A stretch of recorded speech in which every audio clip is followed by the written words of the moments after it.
Good morning students. मैं आज आपसे लेसन प्लान का पैटर्न डिस्कस करूंगी कि लेसन प्लान बनाते हुए हमने कौन से स्टेप्स को फॉलो करना है, लेसन प्लान बनाने का तरीका क्या है। क्योंकि जनरली क्या होता है कि स्टूडेंट्स जब बीएड में लेसन प्लान बनाते हैं तो बहुत बार उनको स्टेप्स क्लियर नहीं होते, उनमें क्या लिखना है ये नहीं क्लियर होता।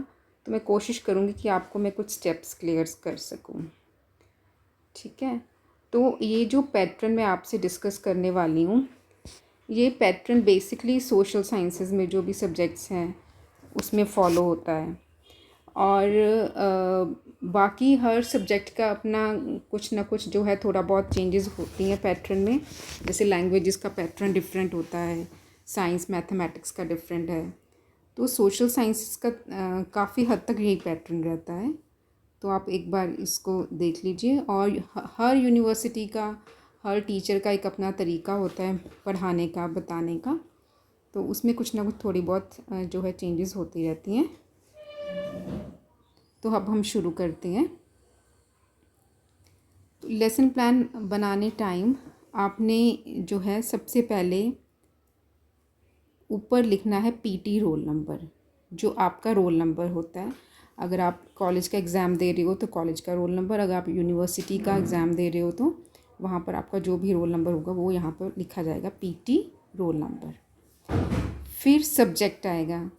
सब्जेक्ट, आप उस क्लास को कौन सा सब्जेक्ट पढ़ा रहे हो, इकोनॉमिक्स पढ़ा रहे हो, कॉमर्स पढ़ा रहे हो, या हिस्ट्री पढ़ा रहे हो, ज्योग्राफी पढ़ा रहे हो, तो जो भी कोई सब्जेक्ट होगा वो यहाँ पर लिखा जाएगा। फिर उसके बाद यहाँ पर टॉपिक लिखा होता है कि आपने उस सब्जेक्ट में से कौन सा टॉपिक पढ़ाना है। फॉर एग्ज़ाम्पल अब मैं ये पैटर्न कॉमर्स का डिस्कस कर रही हूँ, तो कॉमर्स में फॉर्म्स ऑफ ऑर्गेनाइजेशंस है जो ये टॉपिक पढ़ा रहे हैं, तो ये यहाँ पर लिखा जाएगा। दूसरी तरफ क्लास लिखेंगे कि किस क्लास को पढ़ा रहे हैं। अगर आप 6th को पढ़ा रहे हो, 7th को, 9th को, 10th को, जो भी क्लास आपने पढ़ानी है। फिर है ड्यूरेशन। ड्यूरेशन मतलब जो आपने लेक्चर देना है उस क्लास का कितने मिनट का पीरियड है, 30 मिनट का है, 35 का है, या 40 का, जितने का भी है। और डेट भी लिखोगे कि किस तारीख को आपने वो लेसन प्लान डिलीवर करना है, तो यहाँ पे जो भी उस दिन की तारीख है वो लिखी जाएगी।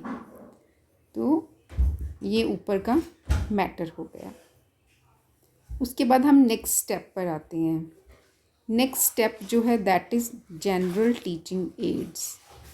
जनरल टीचिंग एड्स क्या होता है कि वो टीचिंग एड्स जो आमतौर पर हर क्लास में होती हैं, अवेलेबल होती ही हैं जनरली। तो क्या होगा, एक तो क्लासरूम, एक तो रूम होगा हमारे पास। उस क्लासरूम में क्या क्या सामान होगा, लाइक चॉक बोर्ड होता है ना, क्लास में चॉक्स पड़े होते हैं, और डस्टर। ये बेसिक सी रिक्वायरमेंट है जो हर क्लास में होती है। इसको कहते हैं जनरल टीचिंग एड्स। फिर हमारा नेक्स्ट स्टेप आ जाता है that is specific teaching ads. Specific teaching ads वो होती हैं जो आपने स्पेशल बनाई हों, अलग से कुछ बच्चों को दिखाने के लिए। जैसे कि आपने कोई मॉडल बनाया है, कोई चार्ट बनाया है, कोई पावर पॉइंट प्रेजेंटेशन बनाई है, तो उसमें आप ये लिख दोगे कि फ्लैश कार्ड्स या पावर पॉइंट प्रेजेंटेशन जो भी आपने बनाया है वो आपकी क्या हो जाएगी, स्पेसिफिक टीचिंग एड। फिर आप नीचे लिखोगे जनरल एम्स। जनरल एम्स क्या होते हैं, उस सब्जेक्ट के एम्स, कि वो जो सब्जेक्ट है वो आप क्यों पढ़ा रहे हो बच्चे को, उसके क्या एम्स हैं पढ़ाने के। लाइक कॉमर्स जो है, कॉमर्स पढ़ा रहे हो आप स्टूडेंट को, तो उस सब्जेक्ट को पढ़ाने का क्या एम है। जैसे कि इसमें लिखा है कि to enable the students to develop interest in commerce, to broaden mental horizon of the students, to enable the students to gain knowledge about the commerce, fourth है to develop the students rational thinking. तो हमारे ये क्या होंगे, 4 general AIIMS हो गए। इसमें एक दो और भी ऐड आप कर सकते हो, दैट डिपेंड्स कि आप और इसमें क्या क्या चीज़ें, स्किल्स डेवलपमेंट का लिखना चाहते हो, कुछ और भी एडिशंस इसमें हो सकती हैं। तो सिर्फ ये पैटर्न बताने के लिए मैं आपको प्लान बता रही हूँ कि जनरल एम्स एक पूरे सब्जेक्ट के होते हैं। फिर उसके बाद हम लिखते हैं expected behavioural outcomes. Expected behavioural outcomes क्या होती हैं कि जो टॉपिक हमने आज स्टूडेंट्स को पढ़ाना है, उस टॉपिक को पढ़ाने के बाद हम क्या एक्सपेक्ट करते हैं कि बच्चे को क्या कुछ पता लग जाएगा, स्टूडेंट को उसको कोई नॉलेज हो जाएगी, किस चीज़ की अंडरस्टैंडिंग होगी, कंसेप्ट की कोई स्किल डेवलप हो जाएगी। तो जैसे कि इसमें हमने लिखा है कि students will be able to understand the concept of forms of organisations. Student को कंसेप्ट क्लियर हो जाएगा। Students will be able to apply knowledge in their real life. Students will be able to recognise the different forms of organisations. तो ये जो हमने 3 हैं वो expected behavioural outcomes लिखे हैं, वो टॉपिक की होती हैं। इसमें जनरली क्या है, कई बार स्टूडेंट्स कंफ्यूज होते हैं जनरल एम्स में और ईबीओज़ में। तो जो जनरल एम्स हैं वो सब्जेक्ट के होते हैं और जो ईबीओज़ हैं वो टॉपिक के होते हैं। ठीक है, ये बात आप ज़रूर जो है आपके समझ में आनी चाहिए। अब हम नेक्स्ट देखते हैं, नेक्स्ट स्टेप है हमारा प्रीवियस नॉलेज एज्यूम्ड।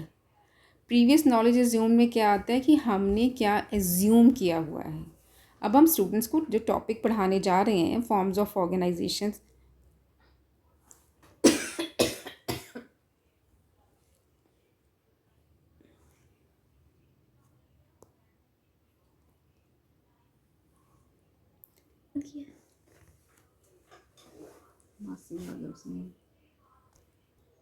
अब हम बात कर रहे थे प्रेजेंटेशन पार्ट की। तो प्रेजेंटेशन पार्ट में ये वाला जो लेसन प्लान है जो मैं डिस्कस कर रही हूँ, इसमें हमने यहाँ पर 4 कॉलम्स बनाए हैं। तो जो फर्स्ट कॉलम है उसमें हम सब्जेक्ट मैटर लिखते हैं कि हमने जो स्टूडेंट्स को मैटर समझाना है, बताना है। ठीक है, जो भी हम हमारी बुक्स में उस टॉपिक से रिगार्डिंग चीज़ें दी हुई है वो हमारा हो गया सब्जेक्ट मैटर। फिर हमारा आ गया प्यूपिल टीचर एक्टिविटी। प्यूपिल टीचर एक्टिविटी में हम क्या लिखते हैं कि जो पीटी है, यानी कि जो स्टूडेंट्स ट्रेनिंग ले रहे हैं बीएड की, जो स्टूडेंट्स को पढ़ा रहे हैं उस टाइम पर, वो जो भी इस क्लास में एक्टिविटी कर रहे हैं, पढ़ा रहे हैं, बोर्ड पे लिख रहे हैं, बच्चों से क्वेश्चन पूछ रहे हैं, व्हाट्सोएवर दैट इज़ गोइंग, जो भी क्लास में एक्टिविटी चल रही है, ठीक है, आप जो भी इंटरेक्ट कर रहे हो स्टूडेंट्स के साथ, कोई टीचिंग एड दिखा रहे हो, whatsoever on your part is going on, you have to write in this column pupil teacher activity. जैसे कि अब यहाँ पर लिखा हुआ है, PT will write the topic on blackboard, chalkboard. What do you mean by sole trader? PT will show the flashcard. Now PT is asking question to students, which benefits are prevailing by sole trader? तो PT जो भी activity class में कर रहा है वो सारी इस कॉलम में लिखी जाएगी। यहाँ PT समझा रहा है, बता रहा है, एक्सप्लेनेशन दे रहा है, क्वेश्चन पूछ रहा है, टीचिंग एड दिखा रहा है, जो भी है वो लिखा जाएगा। थर्ड कॉलम होता है प्यूपिल्स एक्टिविटी। प्यूपिल्स एक्टिविटी में क्या होता है कि बच्चे उस टाइम पर क्लास में क्या कर रहे हैं, बच्चे टीचर को सुन रहे हैं, बच्चे नोटबुक्स में लिख रहे हैं, या फिर जो PT ने क्वेश्चन पूछा था यहाँ पर, जैसे फॉर एग्जांपल यहाँ पूछा था ना question, what do you mean by soul trader, तो यहाँ बच्चे ने आंसर दिया soul trader means single businessman. तो अगर PT यहाँ पर आंसर दे रहा है तो वो आंसर यहाँ पर लिखा जाएगा। So whatever the activity is carried out by the pupils at the time in the class, वो इस कॉलम में आएगी सारी, इस कॉलम में। और हमारा फोर्थ कॉलम है चॉकबोर्ड ऑब्लीग टीचिंग एड्स। अगर आप कुछ भी चॉकबोर्ड पे लिख रहे हो वो भी इस कॉलम में आएगा। अगर आप कोई टीचिंग एड दिखा रहे हो स्टूडेंट को, यानी कि फ्लैश कार्ड दिखा रहे हो या कोई मॉडल है उसके पिक्चर आप यहाँ पे लगाओगे, जो भी आपको टीचिंग एड या चॉकबोर्ड कुछ भी कुछ ऐसा यूज़ कर रहे हो, है ना, कोई PPT दिखा रहे हो, तो उसकी जो है मैटर यहाँ लिखा जाएगा, वो सारा इस कॉलम में आता है। तो यहाँ पर चॉकबोर्ड ऑब्लीग टीचिंग एड लिख देते हैं। ठीक है, तो ये हमारे हो गए 4 कॉलम्स। तो हमने इसमें क्या स्टूडेंट्स को पढ़ाना शुरू किया। जैसे यहाँ पर सब्जेक्ट मैटर पढ़ाया गया forms of organisation, sole proprietorship और सोल ट्रेडर के बारे में यहाँ एक्सप्लेनेशन दी गई। फिर यहाँ पार्टनरशिप सेकंड है, उसके बारे में एक्सप्लेनेशन दी गई। और इन बिटवीन पढ़ाते हुए जो भी आप क्वेश्चंस पूछ रहे हो टॉपिक को डेवलप करने के लिए, जिसको कहा जाता है डेवलपिंग क्वेश्चंस, टॉपिक को और बच्चे की नॉलेज देने के लिए उसको प्रॉबिंग क्वेश्चंस भी यहाँ पर पूछे जाते हैं कि हम बेस तक पहुँचें, बच्चे को जो है प्रॉपर क्लियर करें टॉपिक को। तो सारा कुछ इस कॉलम में आएगा। तो ये हमारे क्या बनेंगे, ऐसे 4 कॉलम्स बनेंगे।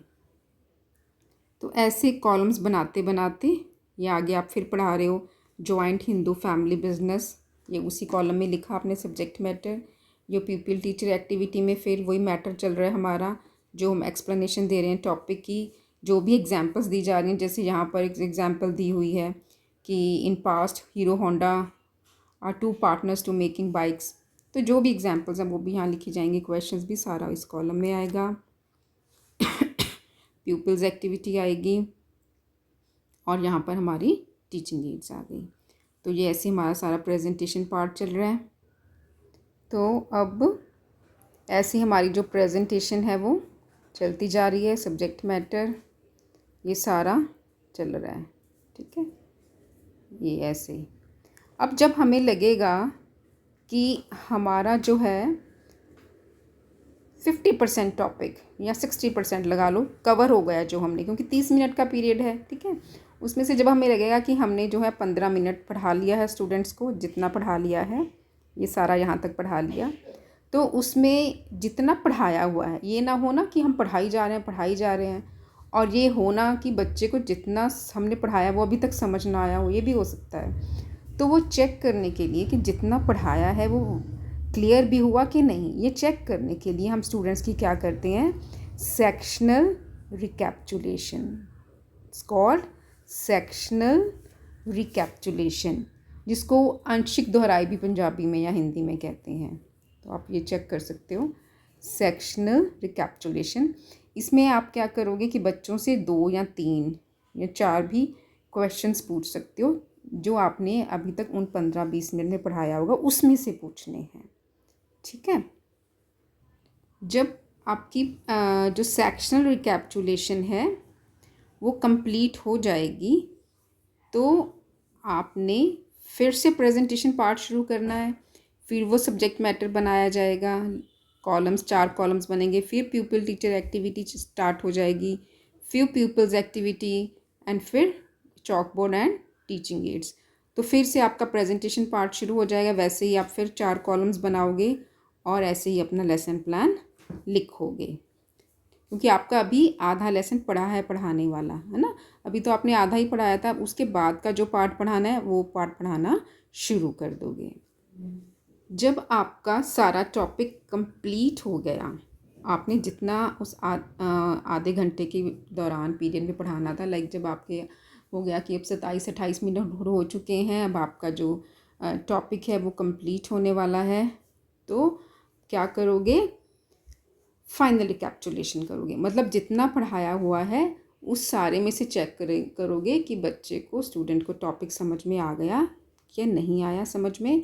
तो उसके लिए क्या करोगे, real learning outcomes, real learning outcomes, या फिर इसको फाइनल रिकैप्चुलेशन भी कहते हैं।